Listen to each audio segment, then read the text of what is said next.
I am a great believer, clearly because of my business background, et cetera, that if the economy grows, that's beneficial. Creates new jobs, creates new opportunities, and that sort of thing.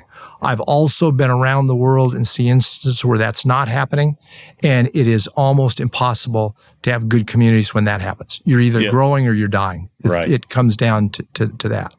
And I think in some ways we've kind of lost that spirit, which really is the spirit of Dallas, both as a city and Dallas as a region. Yeah. And it is unique in the world today. Yeah. And is something that has provided enormous benefits for us the last 20 years, 40 years, 50 years. And the next 20 years should be even better if we don't go mess it up ourselves.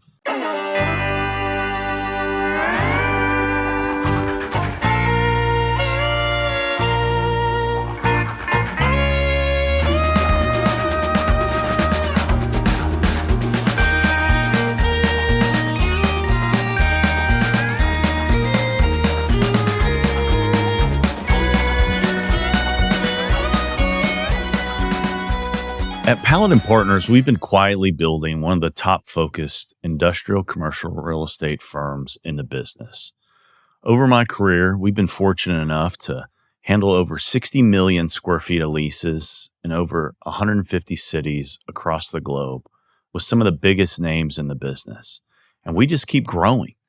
We continue kind of expanding into project leasing, land entitlement and development, investment sales, and equity syndication on both the LP and GP levels.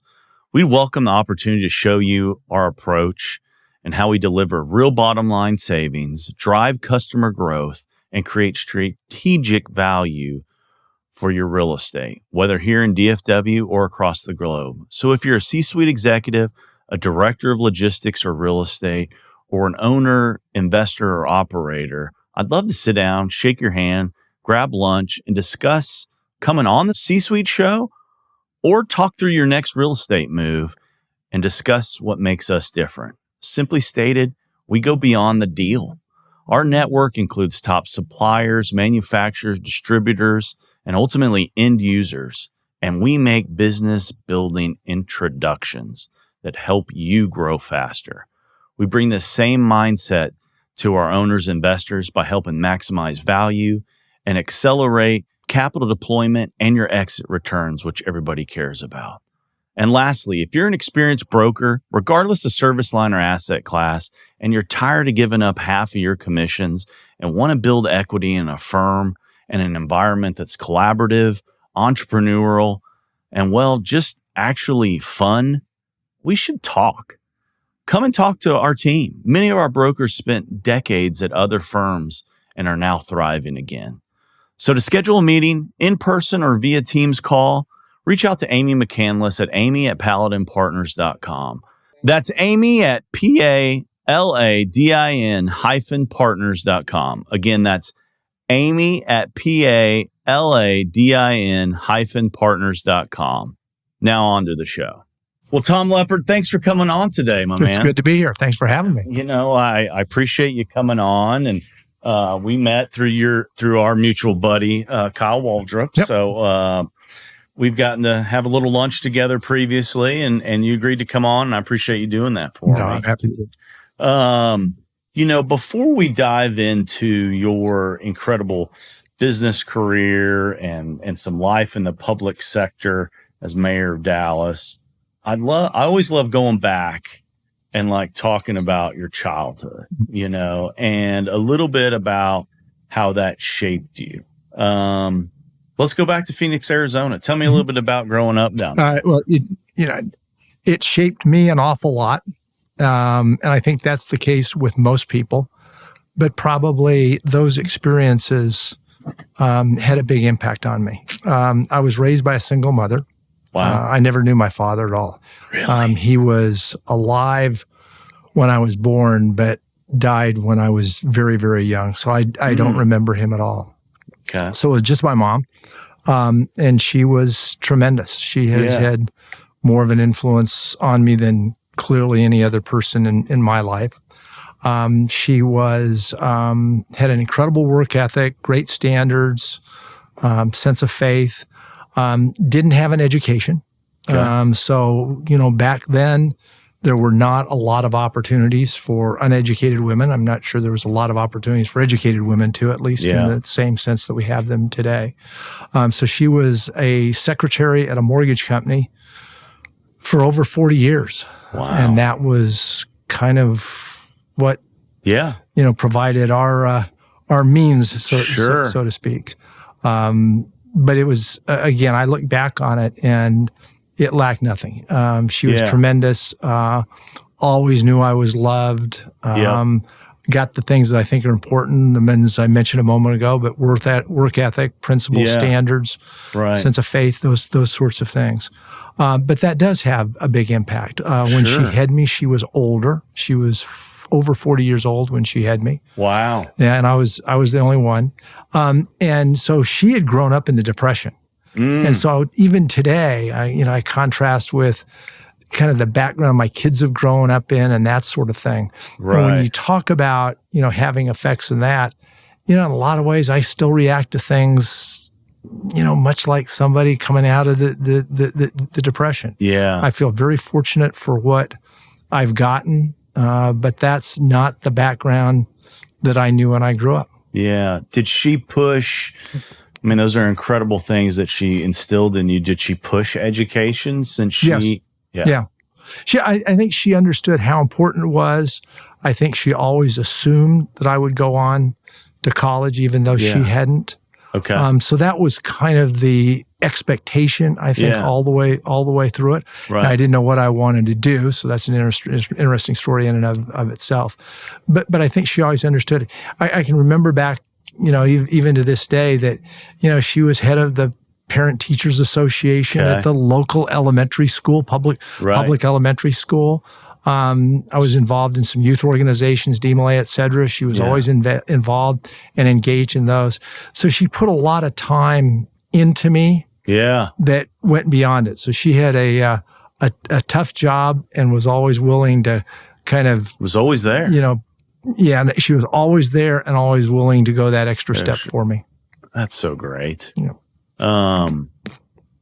You just said it. I didn't know what I wanted to be when you grow up. Did you have any idea when you went off to college? Like what did you want to do? No, in fact, that's a story in and of itself. So when I did not have any perspective on colleges or schools. I went to a high school. It was a public high school. Yeah. And it wasn't very good. Not that the people didn't try and weren't engaged, but it was in, as you can imagine, a kind of a blue collar, the northwest side of Phoenix.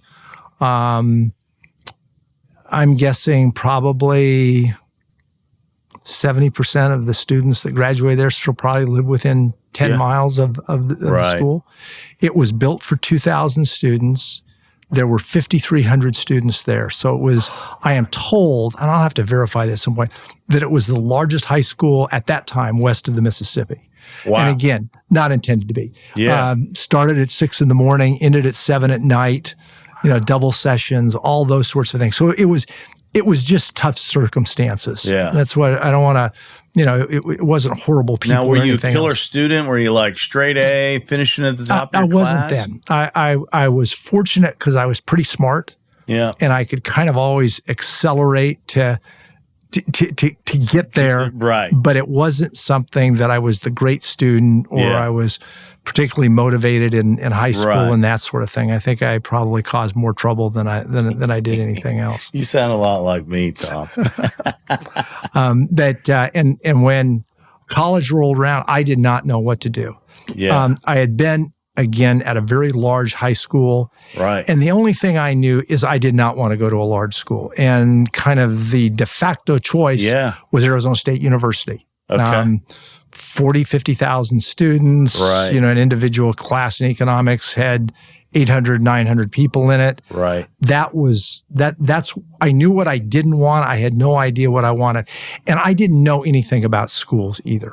Yeah. I mean, I think about it today, our kids, when our kids went off to school, they had done the research. They knew every school, not in the nation, but in the world. My daughter actually went overseas to school. Yeah. And she had done the research and understood all of these schools' strength and kind of fortunate enough to get in, those sorts of things. And those resources, the internets just weren't available for us, were they? And again, it wasn't something I only knew. So my graduating class, I think, was 900 and change, so between 900 and 1,000.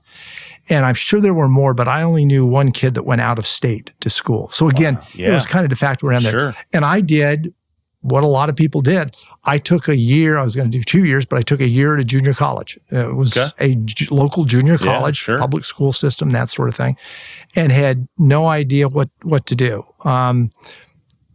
I wanted to go to a smaller school, and I figured I'd do 2 years there. I played some sports, which it was clearly evident that was not going to provide anything on the food table. What was the sport of choice back then? That was football at that time. Okay. So which is part of my challenge on sports is I was good enough to participate, but never good enough to distinguish in any way. So I enjoyed going out and that sort of thing. But it was clear that stardom was not something that was going to find me. And I had a year at junior college, was going to do another year, but knew at some point that I've got to go on and find some school beyond the junior college. And it was a friend of a cousin. And I've told this story before publicly. I think what it points out is there's points in our life that seem insignificant at the moment, but they end up being the foundation that changes everything. Sure. And I'm a great believer the Lord kind of lays out individual steps. We would all wish that he'd kind of show us what the game plan is on the front end. Right. It doesn't work that way. No. But I do believe he shows us individual steps. Now, years later, you can look back and see how all the steps fell in place. And so this was one that literally changed my life. Again, from the background I came at, public schools, those sorts of things, not particularly high aspirations, only because I hadn't seen a lot of things. I had never really traveled at all. Yeah. And so there was, I just hadn't been exposed in a lot of different ways. There you go. It's exposure, right, to things. I had a friend of a cousin who suggested that there was a small school in Southern California. He had gone to it, spoke highly of it. Seemed interesting to me. I actually remember one day he gave me the bulletin. And I had never gone through one for college before. And I thought it was fascinating. Just look at all the different courses that were offered and that sort of thing. I can remember sitting kind of at on the table at home with my mom and just thumbing through it, not knowing what any of the courses meant, but they just seemed fascinating. That sort of thing. So I called over. I had a group of friends that were going over to Southern California, late July one year. I completed 1 year of junior college, was going to go on to another, and kind of bummed a ride over to Southern California, and I called ahead and said, can I get a tour of the school, kind of the obligatory tour of the school? Sure. They said, sure, which I thought was a good sign. Now, later on, I found that, any warm body in July that keeps the staff busy is probably appreciated. But I went over, and as it turns out, this was really kind of the point, kind of turning point in a lot of different ways. The 15-minute tour turned into a 3-hour conversation. At the end of 3 hours, the gentleman who happened to be the dean of admissions said, why don't you come here next month? I was admitted with no application, no transcript, and no test scores. I kiddingly say any of the three probably would have disqualified me. And I can remember saying, I've given away all the scholarship money, but I'll loan you whatever you want, which was everything. Wow. So I ended up coming there the next month, and that was a real indoctrination to education. Now, to put the other pieces on the story, and I did not appreciate at the time, this was a school that was clearly viewed as one of the top 10 liberal arts schools in the nation. Wall Street Journal just recently did their rating of schools. It came in 5th in the nation, ahead of Harvard, MIT. Claremont, McKenna is the school. Wow. Claremont, Yeah, McKenna. sure. Great school, just phenomenal school. I wish I would have known how good it was when I went there. First semester was tough. Not necessarily from the standpoint of the academics, but just from the discipline. Got to go to class, got to work, those sorts of things. Because I get through high school, I get through junior college without doing any work at all, just not doing anything. And then all of a sudden I found I had to do some work. Yeah. I had to get involved. Yeah. So it was that. But more important than that, it just set a different standard of kind of expectations. Yeah. School like that, as you can imagine, very high proportion go on to graduate school. Yeah. The admittance of folks that go the science route into medical schools is one of the highest in the nation. And I was fortunate I did very well there in a number of different ways. And then I ended up wanting to go to business school. Yep. I knew about law school, but going into it, I didn't know about business school. But then I got the exposure, ended up enjoying the economics and the accounting and courses like that. Right. It's liberal arts, but it's got Claremont McKenna's got a real kind of pragmatic business to it. So I got a minor in accounting. I'm not sure the number of courses I took. I would have got a minor in other schools, but I could get one at Claremont McKenna. Yeah. And just got some very good exposure. And I decided I wanted to apply to 2 schools. And only 2 schools. If I didn't get into those, then my game plan was I'll work and then I'll apply again in 2 years and go through that exercise. Much to the chagrin and surprise of the faculty, I was admitted to both of those schools. And that kind of set the business background. Yeah. I was fortunate to go to a very good business school. Little place called Harvard. Place called Harvard. And funny story behind that, I was fortunate to be admitted to both schools. And what was the other school, by the way? Stanford. Okay. And that one, I had actually sent in the card to attend. Largely because I had met the dean up there and we had a real nice conversation. I got a chance to go up there. And it was largely kind of a family. It was closer to Arizona. Yeah. That West Coast weather is pretty tough to give up. But it was just proximity. It was closer to mom, closer to the rest of the family, those sorts of things. And I was such a coward that I never sent the card back to Harvard. And one day Harvard called, and I thought, oh my gosh, they found out, they'll blacklist me the rest of my life, all sorts of things that you look back today, and it's your reaction now, laughing. Right. At that time, those things actually went through my mind. Sure. And as it turned out, the call was that I had won a fellowship that I had never applied for. There were 3 that were endowed by a large aerospace company. Wow. And it was one of these that paid everything. It paid tuition, it paid books, it paid room and board. I mean, I think a hamburger every Saturday or something. It paid everything. Yes. And as I told you earlier, when I went off to Claremont, which clearly isn't as much as they charge today, but it was a lot back then. Sure. I figured that I was, the U.S. government and I were the largest debtors. It wasn't clear who was 1 and 2, but we were right up there. And, that made the difference. So from a financial standpoint, some of these other things I could push. As it turned out, it was the right decision. Stanford was a phenomenal place. I'm sure I would have enjoyed it. Sure. But I had never been on the East Coast at all. Yeah. So this was important because it was not only, both schools would have been a phenomenal education, et cetera. There's no question about that. But that kind of East Coast exposure, again, from not just the educational standpoint, but for the rounding out of the individual and the importance for that made all the difference in the world. So again, I was fortunate to do that. And again, Claremont, for probably less than 200 of a graduating class, placed 3 people at Harvard, several at Stanford. Arizona State would have had 0 that would have gone directly from undergraduate to graduate. And by that time, I understood what a special place Claremont was. And so from that standpoint, I went on there. I was fortunate to go, and we'll talk, I'm sure, about going to McKinsey and then a White House fellowship and things like that. Yeah. But I still go back to your original question, long answer, short question. it was that one. It was that one day, and I think back to that day of, okay, I could have not gone on the trip and wouldn't have lost any kind of thing because I figured I still had another year and that sort of thing. The associate dean of admissions shows up, not the dean of admissions.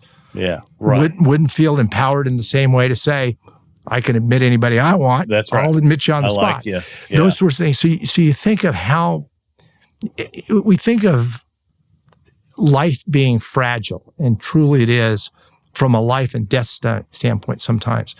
But we don't think of that fragility in terms of small events, small occurrences, and how it changes so much. Because, I wonder if I hadn't gone there, if I had gone on to an Arizona State or to something like that, where would it have been? It clearly would have been different. Now, again, it could have taken a whole host of different routes. Yeah. But I just feel so blessed and so fortunate to have had those opportunities early on in life. And again, not a lot of my doing, to be truthful with you.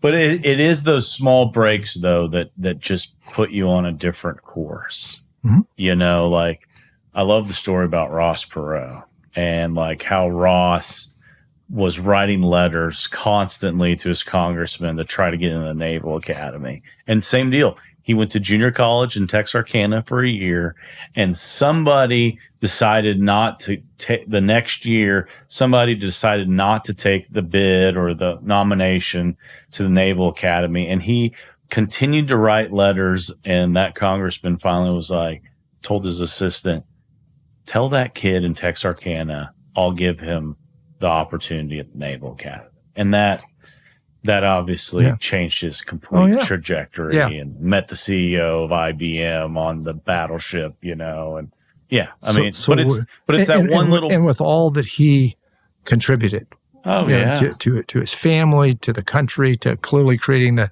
businesses, the people that were involved in EDS and others, but clearly EDS on the front end, again, a very fragile situation. Yeah. Somebody doesn't go. Hey, folks, quick break here to tell you a little bit about something that's in my everyday look. That's the Great State Hat Co. Whether I'm out just doing a beer run, grabbing coffee, or just trying to cover up a bad hair day, Great State Hat Co. has always got me covered. Literally. And the cool part, designed right here in the United States and embroidered right over here in Garland, Texas, right here in the DFW area. And the best part, every purchase gives back and you get to pick the charity at checkout. So kids, cancer, veterans, whatever you're passionate about. So check them out at greatstatehat.com and use code C-Suite for 10% off your first order. That's greatstatehat.com because a good hat should feel like home. All right, we're going to jump. I want to jump into Dallas because that's just such a hot topic. And then we're going to come back to your business career and some of those, that phenomenal run you had from after you left Harvard. But let's talk, how do we fix some of the things that are wrong with Dallas? It's all been leadership. It all comes down to leadership. Yeah. That's where it is. I think we were real fortunate when I was there. It was a good time. I came in when the government was largely dysfunctional. Council meetings were more known for throwing chairs and four-letter words than they were for actions. And that just didn't fit my personality. Right. And so I think that was an opportunity to kind of create a very different picture and culture within the environment. And I think that was very helpful in getting things done. The Dallas Morning News, I don't think they ever intended it. But one of the nicest things they wrote about it was when they were talking about our structure of government, where the Dallas city government, it's thought of as a weak mayor. They made the comment that myself, has accomplished more than any other strong mayor in the nation. But again, I think, and I was in this conversation with my chief of staff this morning. We had breakfast just to catch up. Chris Heinbaugh, great guy.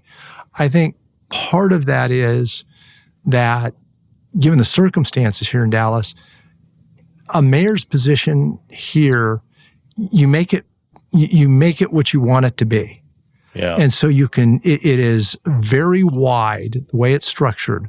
You can do a lot of different things. You can not do a lot of different things. Yeah. But you can mold it in ways that if it was a more structured environment, you couldn't.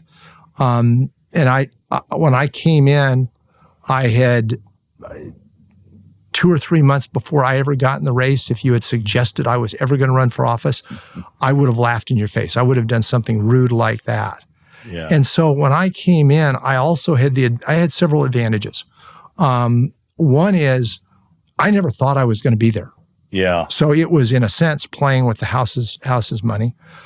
2, I had no aspirations at that time to do anything else. Yeah. I mean, if I didn't get elected again, who cares? I'm fine. Yeah, right. That's fine. So Right. as a result, you see a lot of folks come into these offices and they're almost anticipating what the next position is. I think you see it in Washington a lot. You start doing things to protect the job or protect the next election as opposed to get things done. And that was never a priority and interest to me. And then another advantage that I had is nobody knew who I was. Yeah. I mean, I came in... not a career politician. Not a career politician, and somebody that had not been down at City Hall. I was, as during that nearly year campaign, the one question I was scared to death people were going to ask was, how many times have you been at City Hall? Yeah. And I was running against people that had been there thousands of times, knew the place extremely well. And I probably had been there a couple of times, maybe 4 if you include the times I got lost driving around City Hall. But it wasn't something. So when I went in there, the people at City Hall had no idea what this was. Yeah. They had this view of it was a Fortune 500 CEO, and that kind of built a lot of stereotypes, which is not me. Yeah. And so I was able to leverage off of that. But those were, I think, looking back on it, some real advantages that I had coming into the office. And I say I had never been at City Hall, but I had a very, very clear idea of what I wanted to accomplish. And in fact, when I first got in the race, there was a woman who she had been involved in city politics and state politics, but city politics for a long time. And as I say, she knew where every skeleton was. Yeah. And she had gotten out of it. She had just gotten tired of it and that sort of thing.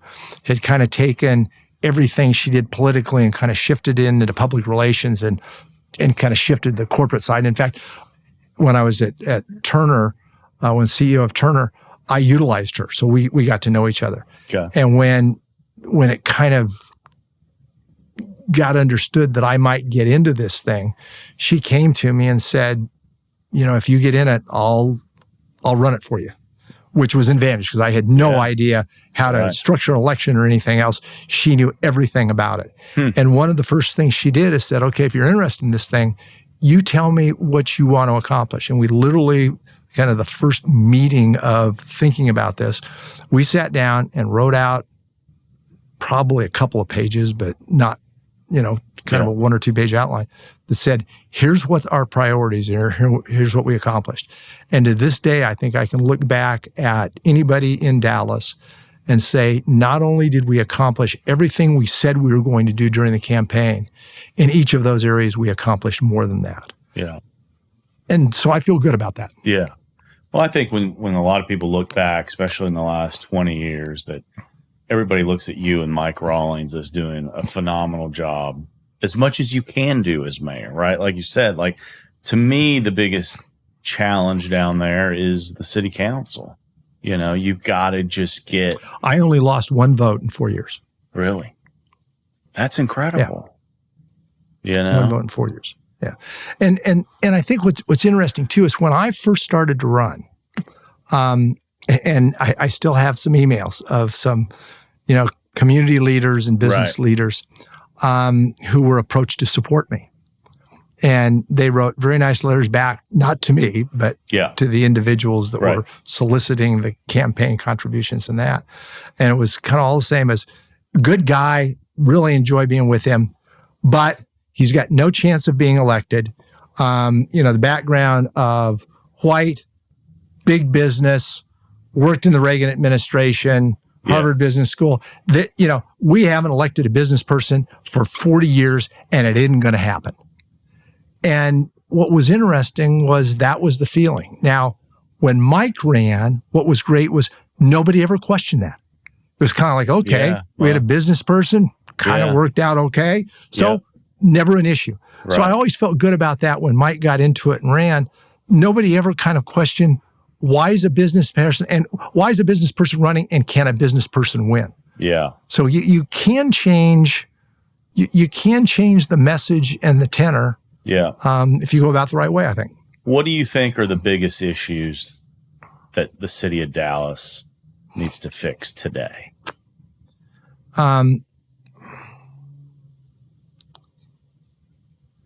I'll split those into attitudinal and then policy. Yep. Attitudinal, I think it needs to embrace, which the region does a phenomenal job of, and Dallas used to, but I think is lost. Yep. And that's the attitude of bringing people in, welcoming, building businesses, seeing the place grow, seeing opportunities for people, and those sorts of things. Yep. I am a great believer, clearly because of my business background, et cetera, that if the economy grows, that's beneficial. Creates new jobs, creates new opportunities, and that sort of thing.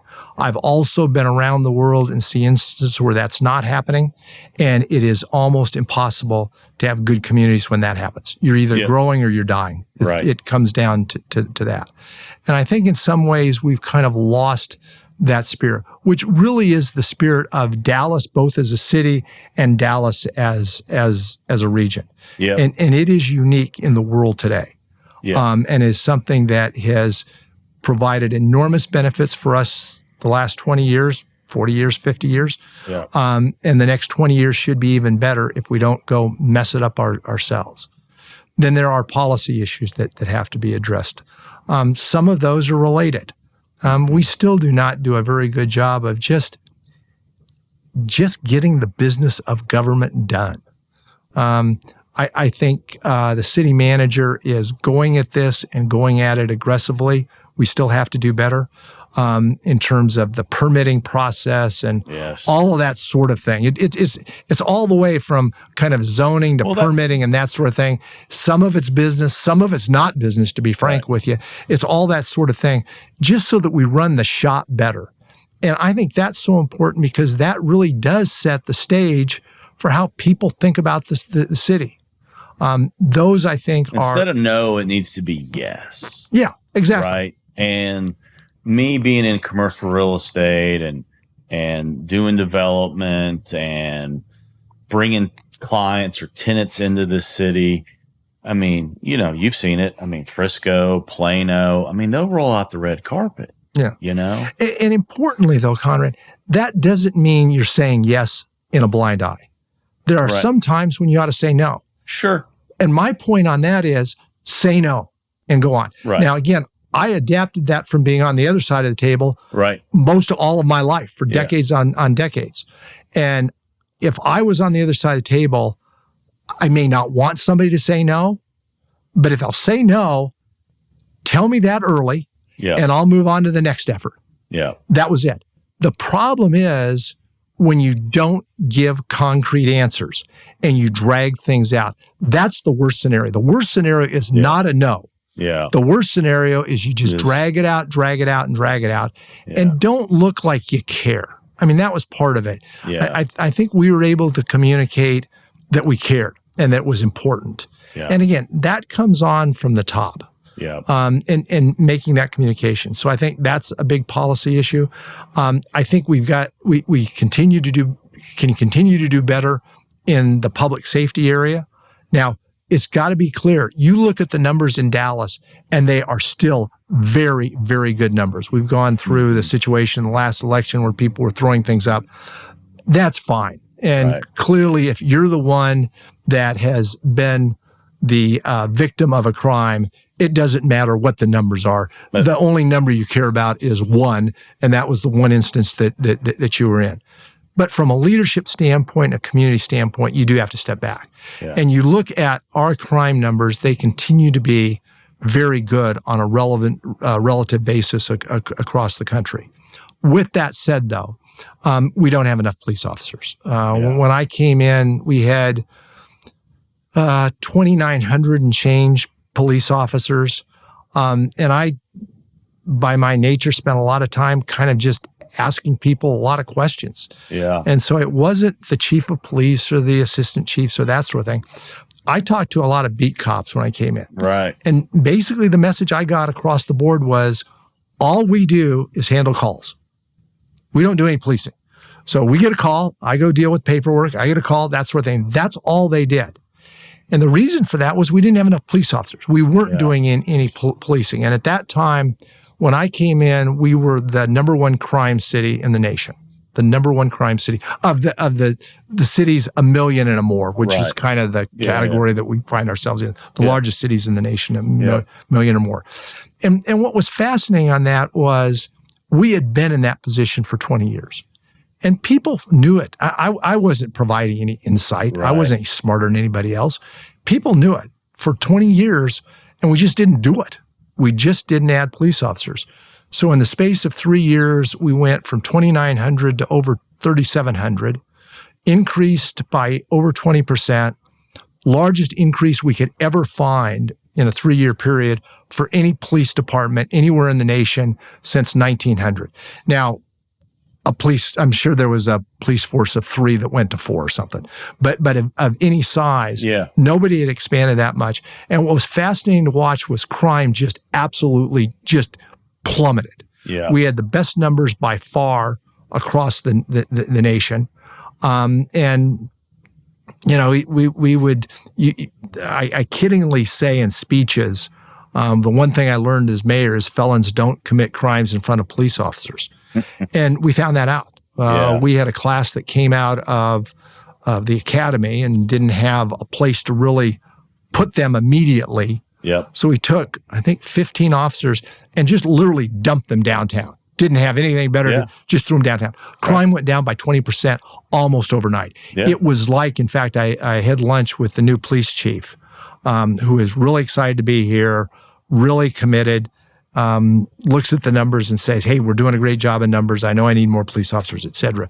But all of a sudden, those numbers back then, it looked like we made them up. We didn't. They were real numbers, but they plummeted.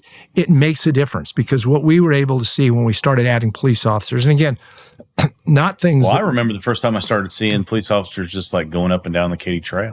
Yeah. Right? Like that was probably that was a lot of it. All of a sudden, we had police officers that if, you know, they now had time, so they're going down a street and they see your garage open, they'll stop and kind of go in and say, is there a reason the garage open? Yeah. And things like that. And it made a big difference. The other thing you need to understand, and again, once you become mayor, you learn a lot of things you never dreamed.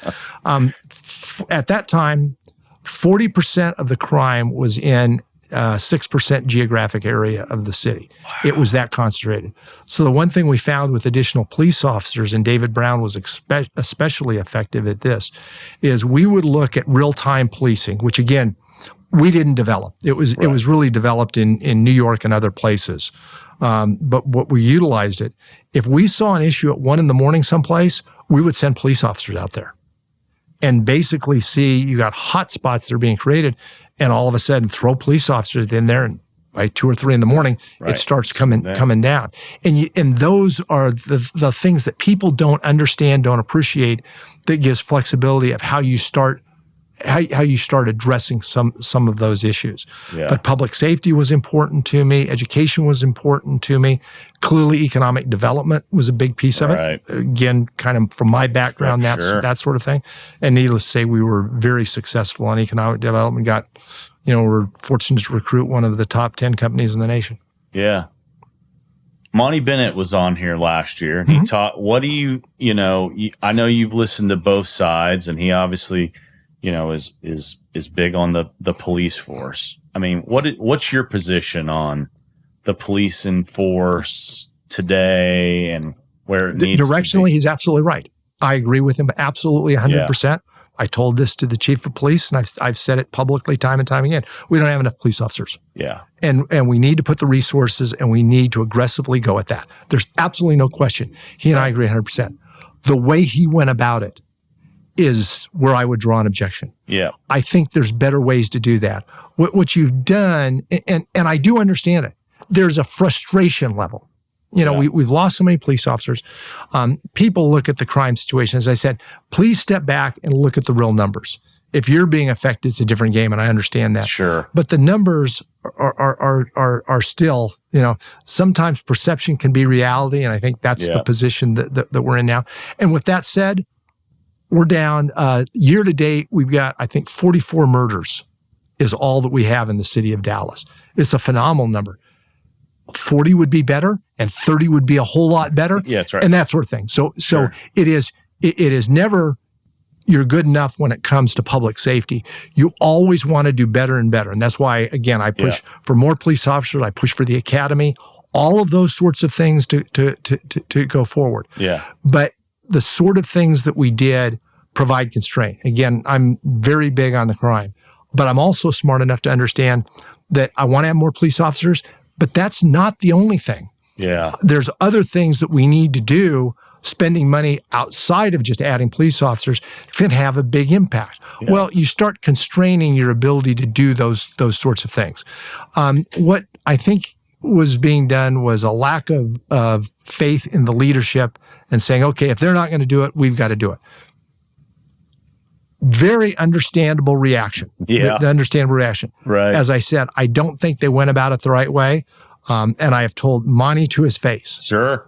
There was a better way to go about this. Yeah. You could have accomplished the same thing. I think you would have been more successful doing it. But I understand where it came about. Directionally, I think I'm there, as are 95% of the citizens in the city of Dallas are directionally in that position. It was just that I think it could have been implemented and done a better way. Yeah. Kind of sounds like Liberation Day earlier this year, right? I fully understand what he's doing, but maybe the delivery could have been a little bit better, right?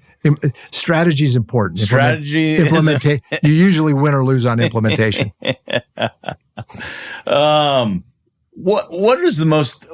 you most proud of during your time at Mayoral? Like, what's your biggest accomplishment? I mean, you look back, you're like, man, I'm really glad we got that done.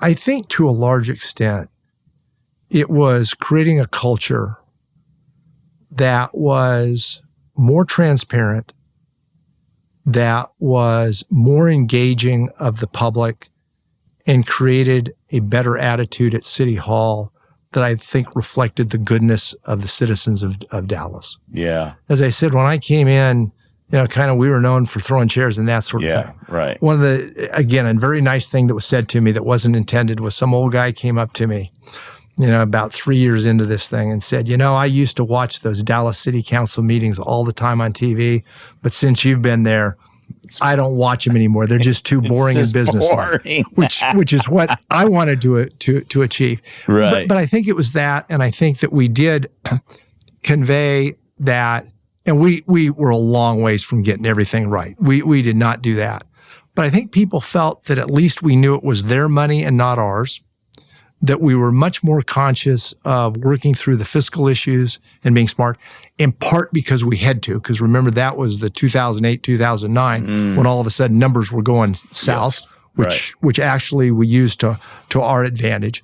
And then kind of just created that, what we talked about earlier, that attitude of, okay, let's show people we care and let's respond to them. Let's give them answers and explain to them why we gave an answer to them. Yeah. And that, so I think that was the piece. There were issues that were important to me. Clearly, the increase in public safety and the numbers that we talked about. Yeah. That was, a big achievement. Yeah. Where people said you couldn't do it for 20 years. Nobody had been able to do it, and we got it done. So that was a big achievement. The economic development, bringing AT&T in, bringing a host of other companies in during that time. That was a big achievement I look at. We had a focus from the city government on education, which had there never been before. Fell short in some of the ways that I would have liked to have gone even more aggressively. And I got, I had people that cut my knees off. That was unfortunate on that. But the education was a piece. And then another area that people didn't think of is kind of environmental type of things. We were the first city that ever came up with comprehensive green building standards, commercial, residential, industrial, large, small, public, private, across the board. And that was important. Now, again, what we did it a different way, emblematic of what we've been talking about. Yeah. Most cities kind of were all going down that, or some were going down that road, and they ended up with these big splits between, the private side and the public side, and warring and that sort of thing. And when we did it, I said, I think it's a priority that we do that. Yeah. And what we did is then I brought in the private side and said, here's the policy, you go figure out how to do it. Yeah. So it was actually the private side, the businesses, that came back with how to go about it. Yeah. So we didn't implement it all in 1 year. It was implemented over a series of years. It was a very practical, how do you get it done type of approach on it, very pragmatic. And when we passed it, a mistake that I made that I would be smarter on these days is we put it on the consent agenda because there was absolutely no controversy. So we put it there. So as a result, we didn't get the publicity for it that we could have, should have.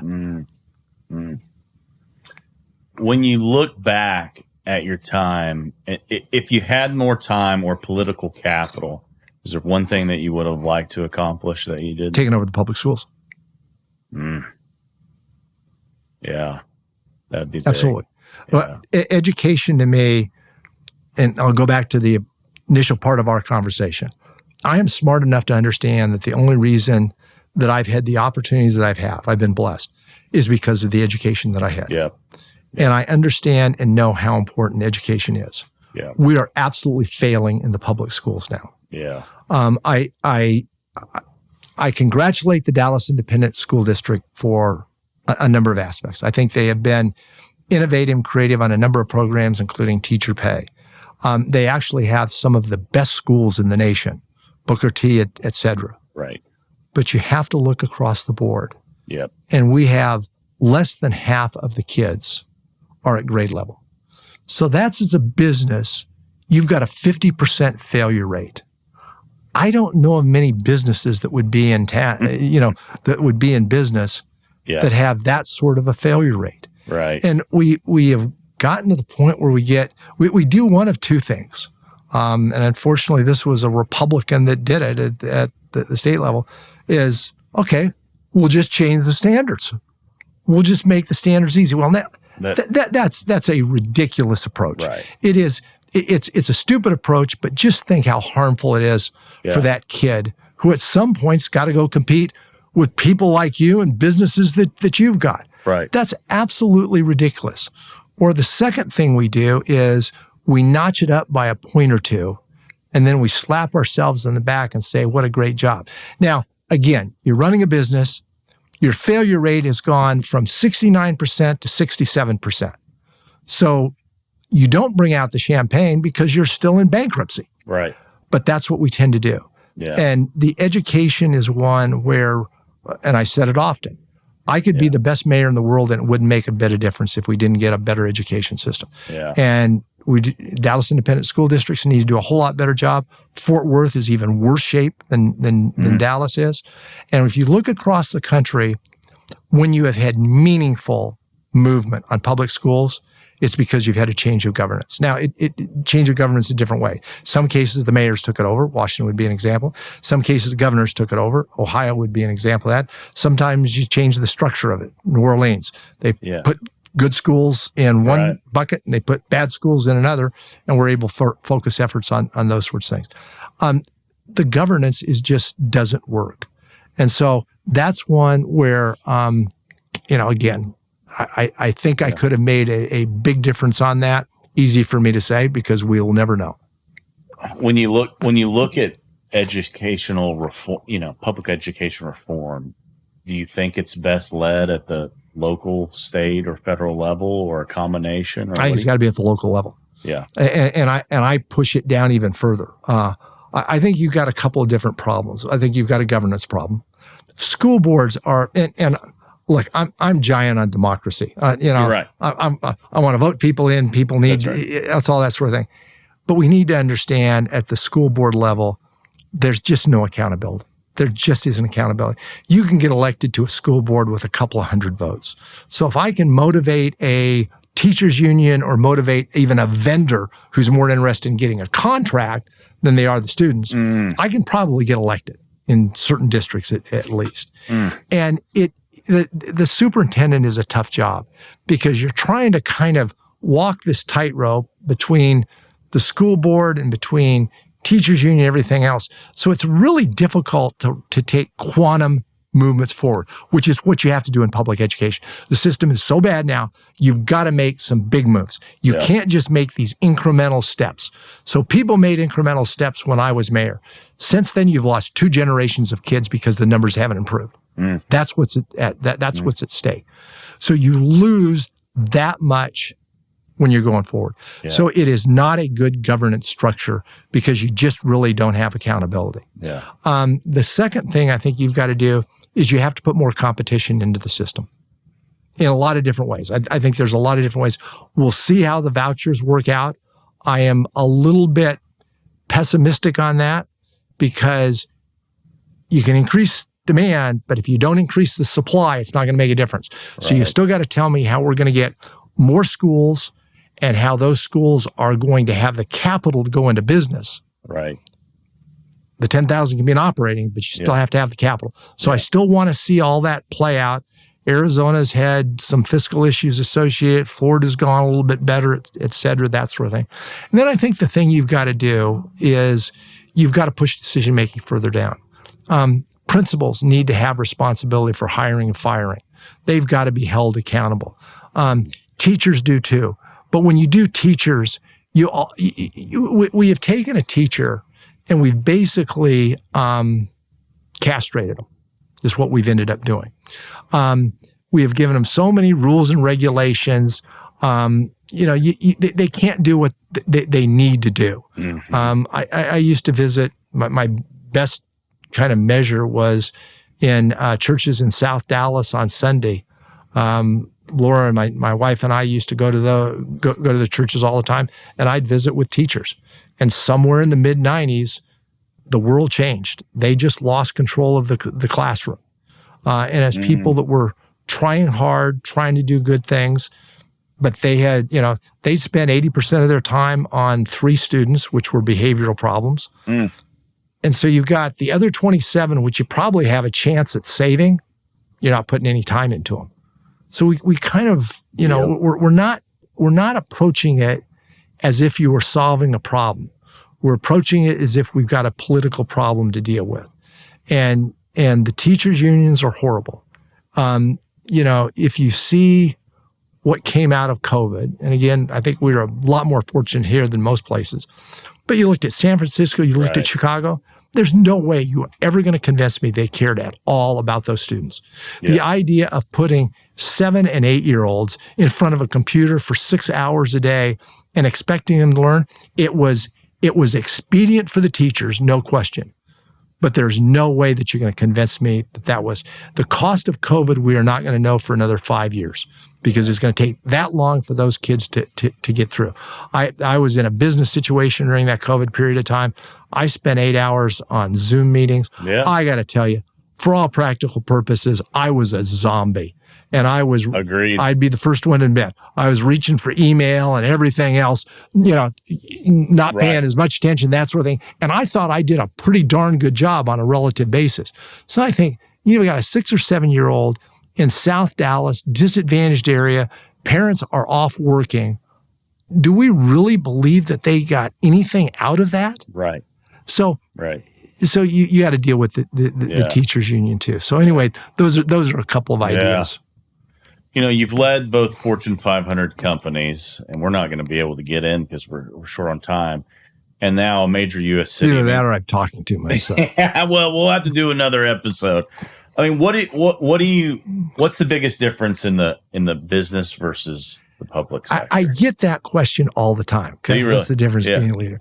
And clearly there's some differences. When I was a CEO, I didn't have to, go home at 10 o'clock and listen to the news and hear somebody criticize each of the decisions I made each day. So there's those differences. But when you come right down to it, I don't think there's much difference. I think a leader in the end has got to define reality. What is the situation you're dealing with? In today's world, most people want to define reality as either what they want it to be or what they think it should be. If you can't define reality as it is almost impossible to solve a problem. Then you've got to set a vision, direction, strategy, you name it, whatever you want to call it. But where you're going to go and what this entity organization is going to look at in the future, and then motivate people. Yeah. Figure out ways to motivate people to get to that point, because you can't get it there. Right. You got to get people to do it. And in the end, it's the same on the public and the same on the private side. Yeah. Okay. Tom, we're going to close with what I call the C-suite closers. Trouble. So these are little just quick hitting questions for folks to maybe get to know you even a little bit better. A lot of people know you already, but something that most people don't know about you. I was once trailed by the KGB. Really? Yeah. I was a White House fellow and traveled in the Eastern Bloc.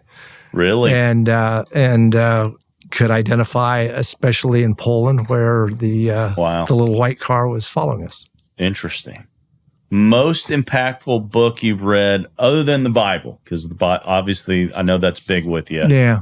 But it would be the Bible.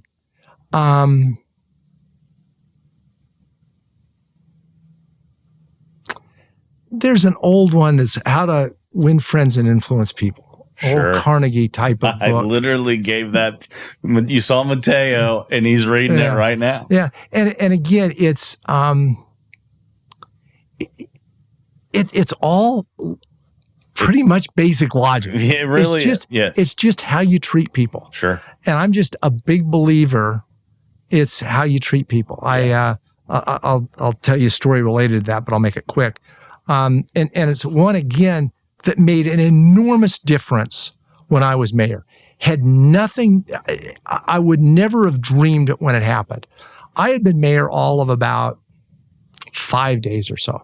And I was in one of the council person's office and was talking, and she kind of got a kind of strange look on her face. Says, "Well, what's wrong?" And she goes, "Do you know you've been in my office 5 times this week?" I said, "No, I mean, I haven't been counting, but okay." Yeah. And then she pointed her finger at me and she said, "And that's been the case with every other council person." And then the killer. You know, the previous mayor only came over here a couple of times in years.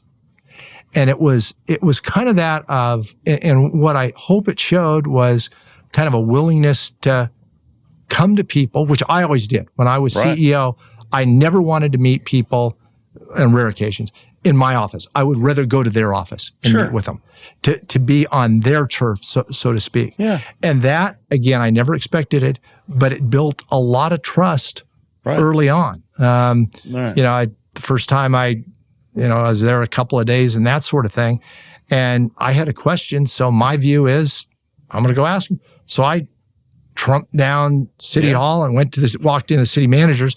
And you could see when I first walked in, everybody's picking up the phone of, here, what's the mayor doing here? This must be really bad, et cetera, et cetera. I went in to the city manager. I said, I got a question, that sort of thing. And that's what I did. Now, by the end of the week, it was, oh, here comes that guy again. It's that sort of thing. But I think it's little things like that. Sure. The people things, most of the big policy questions and strategy questions in my life, I've gotten right. I've been fortunate. I've gotten most of those right. Not all of them, but I've gotten most. But it's the people stuff that is the toughest. And that's usually where you find out that you won or lost. Yeah. What, give me the top 3 musicians or bands on your playlist. Oh, okay. Michael W. Smith. Okay. The Beach Boys.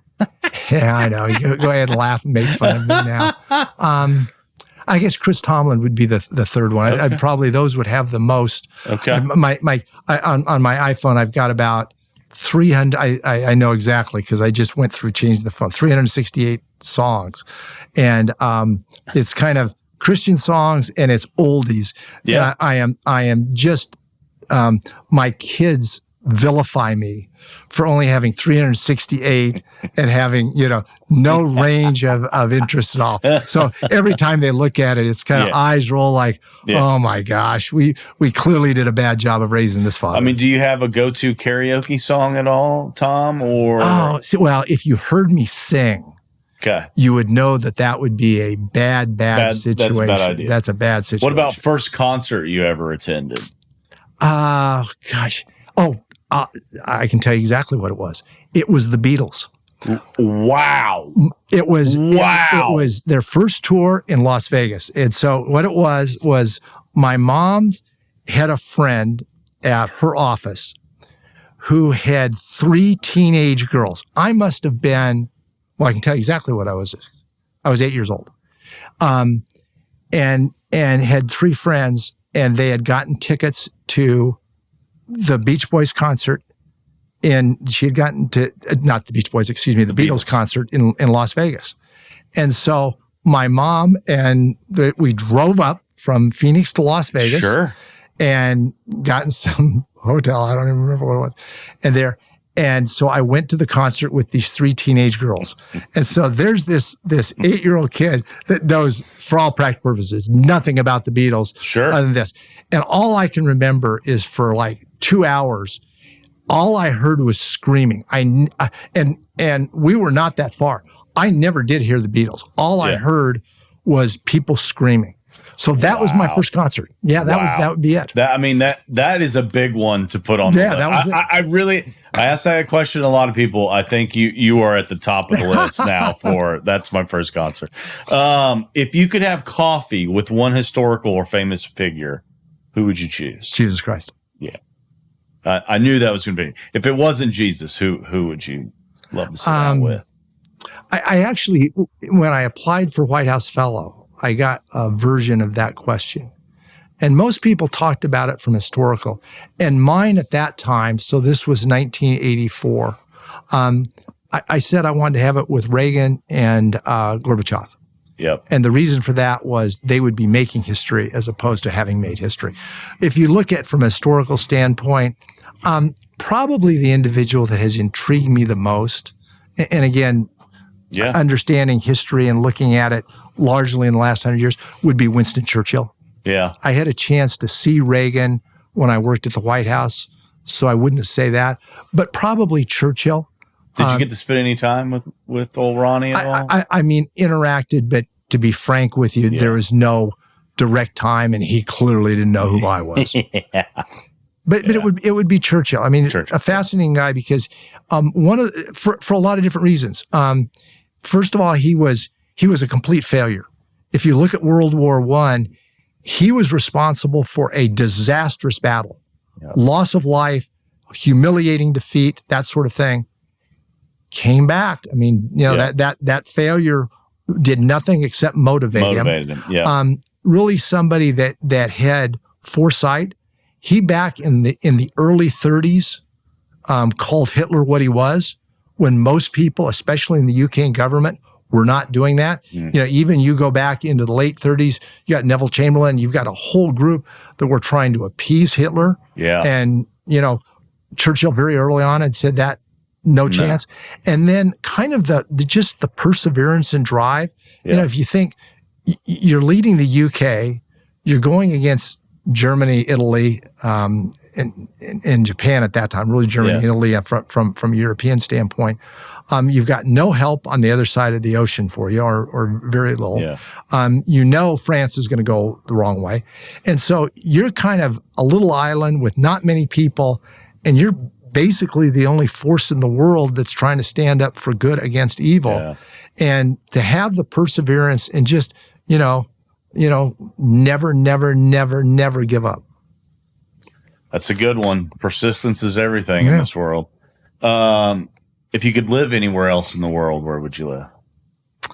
I've been fortunate to live a lot of different places. Yep. And Phoenix was a great place to grow up. It's a dry heat, right?